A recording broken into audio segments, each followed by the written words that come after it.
ሰላም ጤና ይስጥልን የተከበራችሁ የፈታ ዴሊ ቤተሰቦች የዕለተ አርብ ምሽት የሰዓቱን መረጃ ይዘን ተገኝተናል። እንደተለመደው አንኳር ጉዳዮችን በቅድሚያ በማስተዋወቅ ወደ ዝርዝሩ እናልፋለን።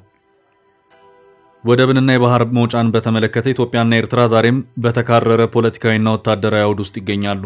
ከዚሁ ጋር በተያያዘም አሰብን በተመለከተ የኢትዮጵያ መንግስት አቋሙን ይፋ አድርጓል። ከዚሁ ጋር በተያያዘ መንግስት ጠንከርና ሰፋ ያለው የተብራራ አቋሙን ይፋ ያደረገበት ሁኔታ ታይቷል።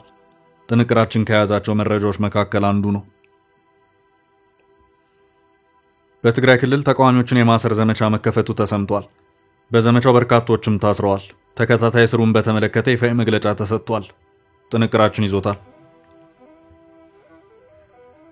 ድንገተኛ ጥቃት ሊደርስብኝ ይችላል በሚለው ስጋት ውስጥ የወደቀችው ግብጽ ጥብቅ መግለጫ አውጥታለች። ድንገተኛው ስጋት ከማን መነጨ የሚለውን በማካተት መረጃውን ወደ እናንተ የምናደርስ ይሆናል። በወልቃይት ወታደራዊ ዝግጅቱ ተጠናክሮ ቀጥሏል። በአማራ ክልል በኩል ወልቃይትን እያስተዳደረ የሚገኘው አካል ተጨማሪ ወታደራዊ ስልጠናዎችን በዛሬው ዕለት አስጀምሯል። ወታደራዊ ስልጠናውን በተመለከተ ጄኔራሉ ጥብቅ ማሳሰቢያ ሰደዋል። መረጃውን ይዘናል። ከሁለት ዓመት በኋላ የማዕድን ቆፋሪዎቹ አጽም ተገኘ። በአማራ ክልል ደቡብ ወሎ ደላንታ ወረዳ ዛሬ 2 ዓመት ገደማ ጥር 30 2016 ዓ.ም የማዕድን ዋሻ ተደርምሶ ሕይወታቸውን ያጡ ወጣቶች አጽም ከዓመት ከ10 ወር በኋላ ተገኝቷል።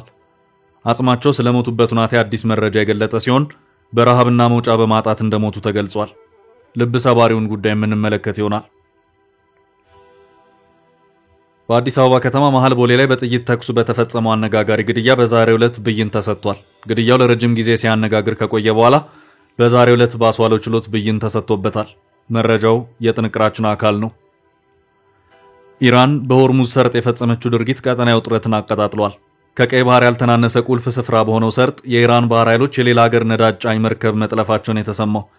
ጠለፋውን በድሮን ሽፋን በቀጥታ ስትከታተል የነበረችው አሜሪካ የቁጣ መግለጫ አውጥታለች። ውዝግቡን የምንመለከት ይሆናል። እስከ ፍጻሜው አብራችሁን ቆዩ።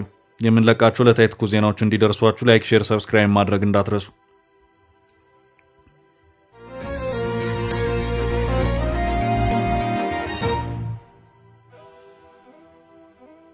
መንግስት የአሰብ አቋሙን ይፋ አደረገ። ወደብንና የባህር በር መውጫን በተመለከተ ኢትዮጵያና ኤርትራ ዛሬም በተካረረ ፖለቲካዊና ወታደራዊ አውድ ውስጥ ይገኛሉ። ከዚህ ጋር በተያያዘም በሁለቱም አቅጣጫ የአሰብ ጉዳይ ሰፊ የቃላት ምልልስ የታየበት የትኩረት አቅጣጫ ሆኗል። ኢትዮጵያና ኤርትራ አንድ ሀገር በነበሩበት ወቅት ኢትዮጵያ የምጽዋንና የአሰብ ወደቦችን ትጠቀም ነበር። በተለይ በአሰብ ወደብ ላይ ከፍ ያለ የኢትዮጵያ መዋለ ንዋይ እንደፈሰሰ የቀደሙት የታሪክ መዛግብት ያስረዳሉ። ከወደቡ ማስፋፊያ ጀምሮ እስከ ነዳጅ ማጣሪያ የዘለቀ የወደብ ልማት ነው። ሆኖም ኤርትራ ስትገነጠል ሁሉም ነገር አብሮ ቀሪ ሆኗል። የውጭ ጉዳይ ሚኒስትር ጌዲዮን ጢሞቴዎስ ከዚሁ ጋር ጭምር በማያያዝ ኢትዮጵያ በአሰብ ላይ ራሷ ጥያቄ ያላት መሆኑን አመልክተዋል። የውጭ ጉዳይ ሚኒስትሩ በትላንትናው ዕለት ሐሙስ ህዳር 4 ቀን 2018 ዓ.ም ሆርን ሪቪው በተባለው ቲንክ ታንክ ከአዲስ አበባ ዩኒቨርሲቲ ጋር በመተባበር ባካሄደው የፖሊሲ ፎረም ላይ አሰብን በተመለከተ ጠንከር ያሉ መልእክቶችን በማስተላለፍ የመንግስትን አቋም ይፋ አድርገው አብራርተዋል። በዚህም የውጭ ጉዳይ ሚኒስትሩ ኢትዮጵያ ከኤርትራ መገንጠል በፊትና በኋላ በወደቡ ላይ በከፍተኛ መጠን ሀብት ማፍሰሷ የአሰብ ወደብን ቅድሚያ የሚሰጠው ጉዳይ ለማድረጓ ምክንያት እንደሆነ የገለጹ መሆኑን የቢቢሲ ዘገባ አመልክቷል። የውጭ ጉዳይ ሚኒስትር ጌዲዮን ጢሞቴዎስ በዚህ የትላንቱ ማብራሪያቸውም ከኢትዮጵያ አስገዳጅ ኢኮኖሚያዊ ሁኔታዎች፣ ዴሞግራፊያዊ ሁኔታዎችና ታሪካዊ ሁኔታዎች የተነሳ መንግስት የሚያነሳው የባህር በር ፍላጎት ፍትሃዊ፣ ምክንያታዊና ቅቡልነት ያለው ነው ማለታቸውን የሆርን ሪቪው መድረክ ዋቢ ያደረገው ይኸው ዘገባ አክሏል።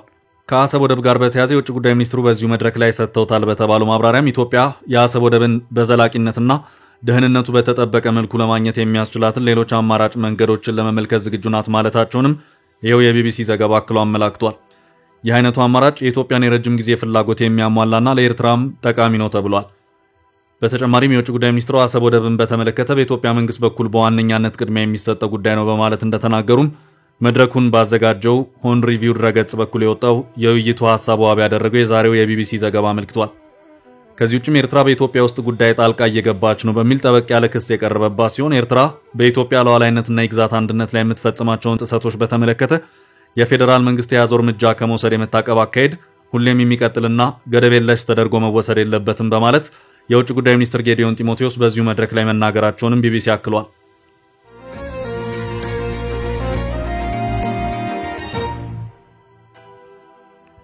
በቀጣይ ርዕስ የትግራዩ የእስር ዘመቻ።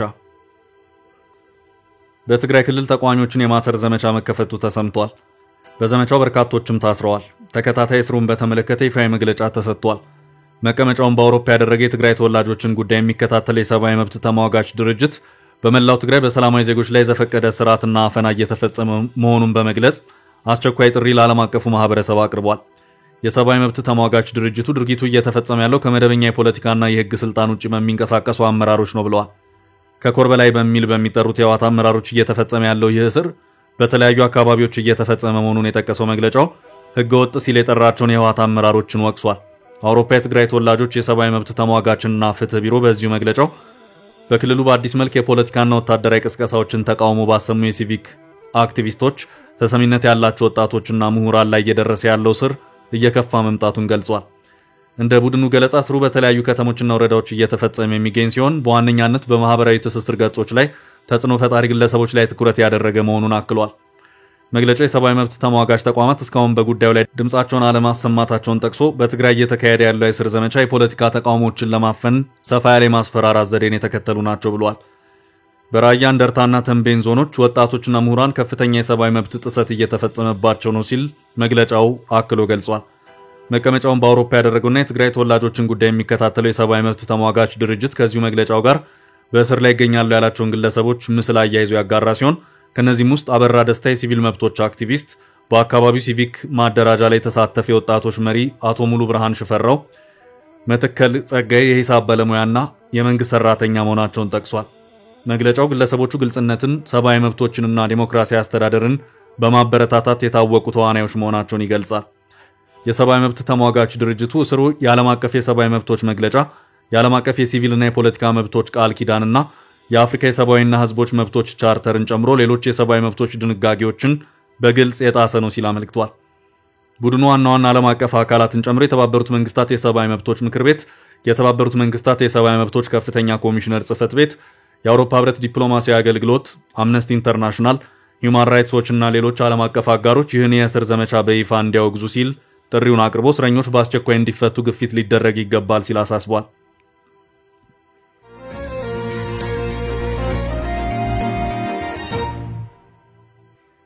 ወደ ቀጣይ ርዕሳችን አለፍን። የግብጽ ከባድ ዛቻ። ከሱዳን የእርስ በርስ ጦርነት ጋር በተያያዘ በማንኛውም ሰዓት ጥቃት ሊሰነዘርብኝ ይችላል በሚል ስጋት ውስጥ የገባችው ግብጽ ጫፌን ብትነኩ አሳያቸዋለሁ የሚል የፍርሃት መግለጫን ሰጥታለች። መግለጫውን የሰጡት የሀገሪቱ የውጭ ጉዳይ ሚኒስትር ባድር አብድላቲ ናቸው። አህራም ኦንላይን በዛሬው ዘገባው እንዳመለከተው ከሆነ የውጭ ጉዳይ ሚኒስትሩ ከሱዳን ጋር በተያያዘ ግብጽ ላይ የሚቃጣን ማናቸውንም ጥቃት የሀገሪቱ መንግስት አይታገስም ሲሉ ተናግረዋል። ግብጽ ከሁለቱ የሱዳን ተፋላሚ ጀነራሎች መካከል ጀነራል አብዱል ፈታህ አልቡርሃንን በመደገፍ ጀነራል መሐመድ ሐምዳን ዳጋሎን ወግታለች የሚል ክስ ሲቀርብባት ቆይቷል። በዚህም ዳጋሎ ለአልቡርሃን ድጋፋቸውን የሚሰጡትን የሱዳን ጎረቤት ሀገራት ከመበቀል ወደ ኋላ አልልም በማለት የሀገራቱን ስም ሳይጠቅሱ ዛቻ ያሰሙ መሆኑ የሚታወስ ነው። ከሱዳን ጎረቤት ሀገራት መካከል አንዷ ግብጽ ናት። ዳጋሎ በዚሁ ዛቻቸው የሀገርን ስም ጠርተው ባይናገሩም ግብጽ ግን እኔን ሊሆን ይችላል በሚል ስጋት በውጭ ጉዳይ ሚኒስትሩ አማካይነት ጥብቅ ማስጠንቀቂያ እንዳወጣች ይኸው የአህራም ኦንላይን ዘገባ ያመለክታል።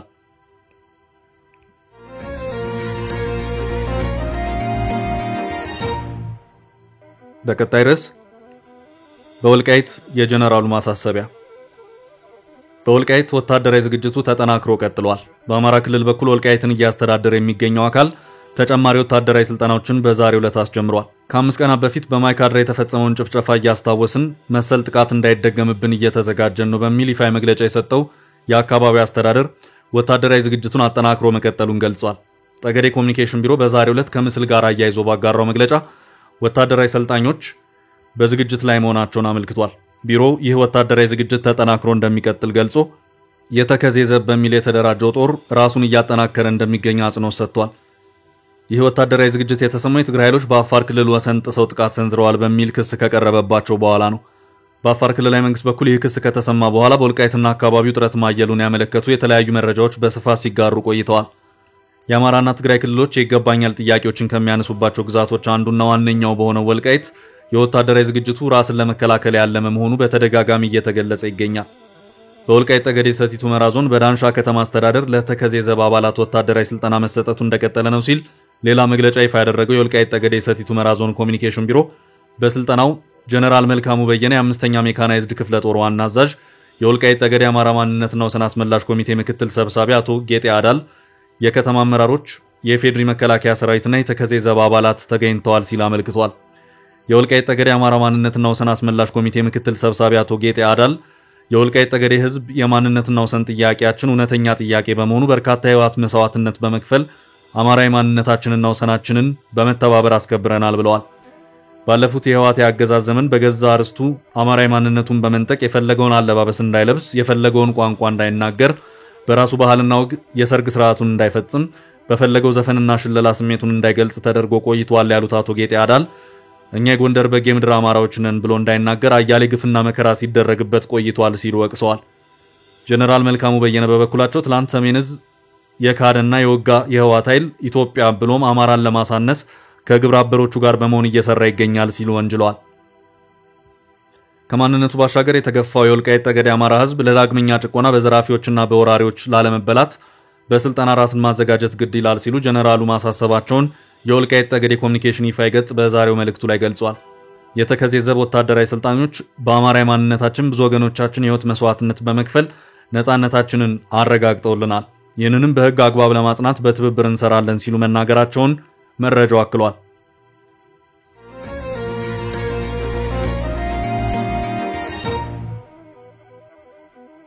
በቀጣይ ርዕሳችን ከ2 ዓመት በኋላ የተገኘው የማዕድን ቆፋሪዎቹ አጽም። በአማራ ክልል ደቡብ ወሎ ደላንታ ወረዳ የዛሬ 2 ዓመት ገደማ ጥር 30 2016 ዓ.ም የተፈጠረውን አስደንጋጭ ክስተት የሚረሳ አይደለም። የኦፓል ማዕድን አውጪ ወጣቶቹ በሌሊት በቁፋሮ ስራ ላይ ሆነው አሳዛኙ አደጋ ተፈጥሯል። የማዕድን አውጪዎቹ የኦፓል ማዕድን ዋሻ ተደርምሶ ህይወታቸውን ማጣታቸው ይታወሳል። ጊዜው የማዕድን አውጪዎቹ አስክሬን ለማውጣት በርካታ ጥረቶች ቢደረጉም ውጤት አልባ ነበር። በሳምንቱ በደላንታ ወረዳ የኦፓል ማዕድን ቁፋሮ ላይ ያሉ ዋሻ የተናደባቸው 8 ግለሰቦች ከ1 ዓመት ከ10 ወራት በኋላ አጽማቸው መገኘቱ ተነግሯል። የማዕድን አውጪዎቹ አስክሬን የተገኘው በሌሎች የማዕድን ቆፋሪዎች እንደሆነ ግለሰቦቹ አባል የሆኑበት የወርቅ ዋሻ የከበሩ ማዕድናት አምራችና ግብይት ማህበር ሊቀመንበር አቶ ተስፋዬ አጋዥ መናገራቸውን የቢቢሲ ዘገባ አመልክቷል። በሌላ አቅጣጫ ገብተው ሌሊት ሲሰሩ የነበሩ ሰዎች ነበሩ። ወደዚያኛው አቅጣጫ ሲሄዱ የ8ቱንም አስክሬን አግኝተውታል ሲሉ ሊቀመንበሩ የተገኙበትን አጋጣሚ ገልጸዋል። የ8ቱም ማዕድን አውጪዎች ስርዓተ ቀብር ዛሬ ረፋድ ላይ መፈጸሙንም ተነግሯል። አስከፊው አደጋ በተከሰተበት 150 ሜትር ርዝማኔ ወዳለው ዋሻ ዘልቆ ለመግባት መቆፈር የተቻለው 33 ሜትር ገደማ ብቻ መሆኑን በወቅቱ ተገልጾ ነበር። ግለሰቦቹን ለማውጣት ሲደረግ የነበረው ጥረት በቁፋሮ ወቅት አፈሩ በመደርመሱ ከ6 ቀናት በኋላ መቋረጡ ይታወቃል። ህገወጥ የማዕድን አውጪዎች በአካባቢው መሰማራት ለዋሻው መደርመስ አንዱ ምክንያት መሆኑ ይነገራል። ቤተሰቦቻቸውም ከዋሻው መደርመስ 19 ቀናት በኋላ አርማቸውን አውጥተው ሐዘን ተቀምጦ የነበረ ሲሆን አሁን 2 ዓመት ለሚጠጋ ጊዜ በኋላ ሐዘኑ ዳግም ተመልሷል።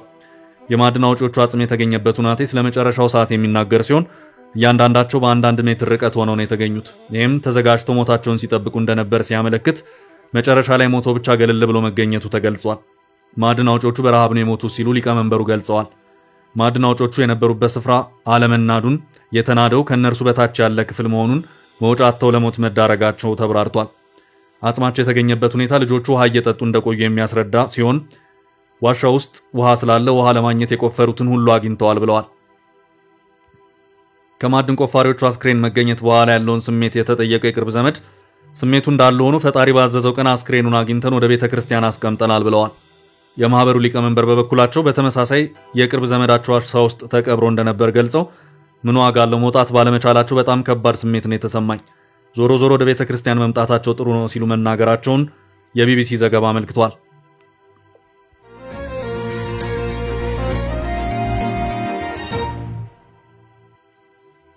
ወደ ቀጣይ መረጃ አለፍን። በአዲስ አበባ ግድያ ብይን ተሰጠ። በአዲስ አበባ ከተማ መሃል ቦሌ ላይ በጥይት ተኩስ በተፈጸመው አነጋጋሪ ግድያ በዛሬው ዕለት ብይን ተሰጥቷል። ግድያው ለረጅም ጊዜ ሲያነጋግር ከቆየ በኋላ በዛሬው ዕለት ባስዋለው ችሎት ብይን ተሰጥቶበታል። አባታ አበበ ታኅሳስ 7 ቀን 2016 ዓ.ም ምሽት አዲስ አበባ ቦሌ ኤድና ሞል ወረድ ብሎ በሚገኝ አንድ የመዝናኛ ስፍራ አካባቢ በጥይት ተመቶ መገደሉ ይታወሳል። አባታ አበበ ልክ የዛሬ 2 ዓመት ገደማ ጓደኛውን ቦሌ ኤርፖርት ከሸኘ በኋላ ከምሽቱ 4 ሰዓት ገደማ ከኤድና ሞል ወረድ ብሎ ፍለርት ላውንጅ ተብሎ በሚጠራው አካባቢ በጥይት ተመቶ መገደሉን ያመለከተው ዜና ከተሰራጨ በኋላ ጉዳዩ በርካቶችን አስደንግጧል። የሆነውን ሁሉ በአካባቢው የነበሩ የታክሲ ሹፌሮችና የፍርድ ጠባቂዎች እንደተመለከቱ ድርጊቱን የፈጸመው ግለሰብ ግድያውን ከፈጸመ በኋላ ከአካባቢው መስወሩን ተናግረው ነበር። አባተን በመግደል የተከሰሰው ተስፋዬ ሆርዶፋ የተባለ ግለሰብ በዛሬው ዕለት በ20 ዓመት ጽኑ እስራት መቀጣቱን የመንግስት ሚዲያዎች ዘግበዋል። የግራ ቀኝ ማስረጃን ጨምሮ የቅጣት ውሳኔ ያሳለፈው የፌዴራል ከፍተኛ ፍርድ ቤት ልደታ ምድብ ሁለተኛ የግድያና የከባድ ውንብድና ወንጀል ችሎት ነው። የፍትህ ሚኒስቴር የልዩ ልዩ ወንጀል ጉዳዮች ዳይሬክቶሬት አቃቤ ሕግ ተስፋዬ ሆርዶፋ በተባለ ግለሰብ ላይ በከባድ ግድያ ወንጀል ማለትም የወንጀል ሕግ አንቀጽ 539 ንዑስ ቁጥር 1 ሀና የጦር መሳሪያ አዋጅ ቁጥር 1177/2012 ስር የተመላከተውን ድንጋጌ በመተላለፍ የጦር መሳሪያ ይዞ በመገኘት ሁለት ክሶች ቀርበውበት እንደነበር ተመላክቷል። በወቅቱም ህገወጥ ሽጉጡን በመያዝ አምልጦ እንደነበርና በአዲስ አበባ ፖሊስ ኮሚሽን ጥብቅ ክትትል በቁጥጥር ስር መዋሉ ተጠቅሶ ክስ ቀርቦበታል ያለው ዘገባው አቃቤ ሕግ ከክሱ ጋር የሰው ምስክር ዝርዝርና የተለያዩ ገላጭና አስረጂ የፎረንሲክ ማስረጃዎችን አያይዞ አቅርቧል። ተከሳሹ የተለያዩ መከላከያ ማስረጃዎችን አቅርቦ አሰምቶ የነበረ ቢሆንም የአቃቤ ሕግ ማስረጃን በተገቢው መከላከል አለመቻሉ ተጠቅሶ የጥፋተኝነት ፍርድ ተላልፎበታል። ከዚህም በኋላ ፍርድ ቤት ተከሳሹ ያቀረበውን 3 የቅጣት ማቅለያ አስተያየት በመያዝ በደረጃ 2 በእርከን 36 መሰረት ሁለቱም ክሶች ተጠቃሉ በ20 ዓመት ጽኑ እስራት እንዲቀጣ መወሰኑን የተገለጸው።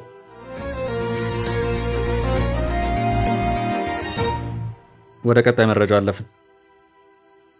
በመካከለኛው ምስራቅ አዲስ ውጥረት፣ ኢራን መርከብ ጠለፈች። ኢራን በባህር ድንበሯ በሆርሙዝ ሰርጥ የፈጸመችው ሰሞነኛ ድርጊት ቀጠናዊ ውጥረት እንዲመለስ አድርጓል።